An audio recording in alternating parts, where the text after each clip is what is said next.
Game. Ito'y awit ng pasasalamat sa mga naniniwala, mga taong nandyan sa gitna ng problema, sa mga kaibigan, kapamilya at kakilala, sa mga nilalang na sa buhay ko'y mahalaga. Salamat po Panginoon sa buhay na to, sa paglikat, pagtitiwala at pagmamahal mo. Hindi ako karapat dapat mabigyan ng ganito, pero dahil sa iyo ito at nabubuhay ako.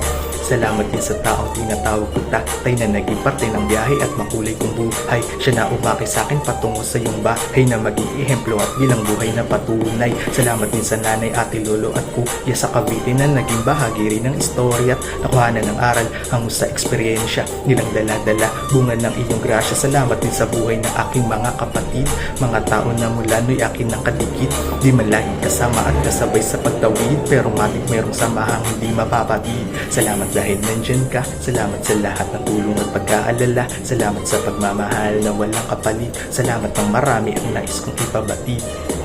Salamat dahil nandyan ka, salamat sa lahat ng tulong at pagkaalala, salamat sa pagmamahal na walang kapalit, salamat ng marami ang nais kong ipabatid.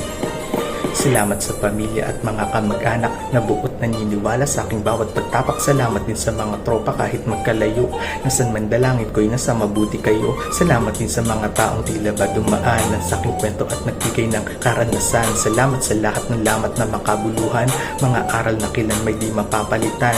Salamat din sa pari kong palagi kong kasama. Salamat na kilala ang nag-iisa kong mama. Salamat din sa kuya at ate ko sa Manila na palagi nandiyan sa tuwing nilalaman ng problema. Salamat po Ama, ako'y pinagkatiwalaan, maging bahagi rin ng mga tao na to. Hindi ko man kayo isa-isang mapangalanan, pero alam kong alam nyo kung sino kayo. Salamat dahil nandyan ka, salamat sa lahat ng tulong at pagkaalala, salamat sa pagmamahal na walang kapalit, salamat ng marami ang nais kong ipabatid. Salamat dahil nandyan ka, salamat sa lahat ng tulong at pagkaalala, salamat sa pagmamahal na walang kapalit, salamat ng marami ang nais kong ipabatid. Salamat sa iyo.